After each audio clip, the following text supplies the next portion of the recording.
Normal പ്രസവമായിരുന്നാലും യോനി ഭാഗത്ത് മിക്കവാറും സ്ത്രീകൾക്ക് തുന്നലിടേണ്ടി വരാറുണ്ടല്ലോ. ഈ തുന്നലിനെ എങ്ങനെയൊക്കെയാണ് കെയർ ചെയ്യേണ്ടത്?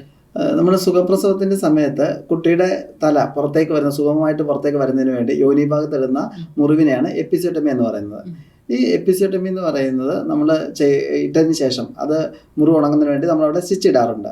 അപ്പോൾ ഈ സ്റ്റിച്ച് നമ്മൾ നല്ല രീതിയിൽ കെയർ കൊടുക്കേണ്ട ഒന്നാണ്. അപ്പോൾ നമ്മൾ എങ്ങനെയാണ് കെയർ കൊടുക്കേണ്ടതെന്ന് ചോദിച്ചാൽ, ഈ സ്റ്റിച്ചിൻ്റെ ഭാഗമാണെന്നുണ്ടെങ്കിൽ നമ്മൾ ക്ലീൻ ആയിട്ട് വെക്കണം, നന്നായിട്ട് സോപ്പിട്ട് കഴുകി ക്ലീൻ ആയിട്ട് വെക്കണം. അതുപോലെ ഫ്രീക്വൻ്റ് ആയിട്ട് സാനിറ്ററി പാഡ്സ് ചേഞ്ച് ചെയ്യണം.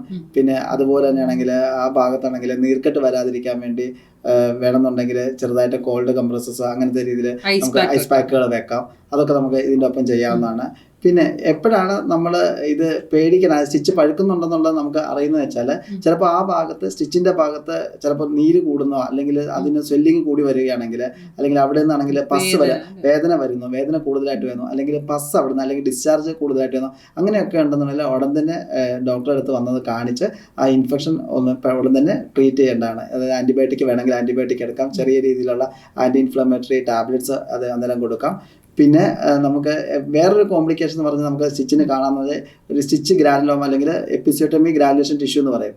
എപ്പിസിയോട്ടമി ഗ്രാനുലേഷൻ ടിഷ്യൂ നമുക്ക് ഈ ഭാഗത്ത് ചിലപ്പോൾ ഹീൽ ചെയ്തതിന് ശേഷം എക്സസീവായിട്ട് ടിഷ്യൂ ഗ്രോ ചെയ്തിട്ട് ചിലപ്പോൾ ഒരു മാംസം പോലെ ചിലപ്പോൾ വന്ന് കാണാറുണ്ട്. ചില പേഷ്യൻസ് പറയും ഒരു മാംസം പോലെ ആ ഭാഗത്ത് കാണുന്നതെന്ന്. അപ്പം അങ്ങനെയുണ്ടെങ്കിൽ നമുക്കത് കോപ്പർ സൾഫേറ്റ് എന്നുള്ളത് ഇത് ഉപയോഗിച്ച് നമുക്ക് കോട്ടറൈസ് ചെയ്തിട്ട് നമുക്ക് അത് മാറ്റാവുന്നതാണ്. ചില സാഹചര്യങ്ങളിൽ സ്റ്റിച്ച് പൊട്ടിപ്പോവുകയോ അല്ലെങ്കിൽ ഉണങ്ങാതിരിക്കുകയോ ചെയ്യാറുണ്ടല്ലോ.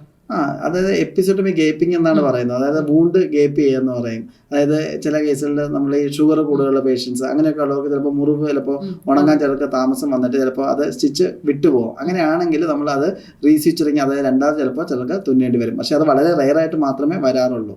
പക്ഷേ അത് ചെയ്ത് കഴിഞ്ഞാൽ അതോടുകൂടി ഇത് ഹീൽ ചെയ്ത് കഴിഞ്ഞാൽ പഴയ പോലെ തന്നെ ആകുകയും ചെയ്യും.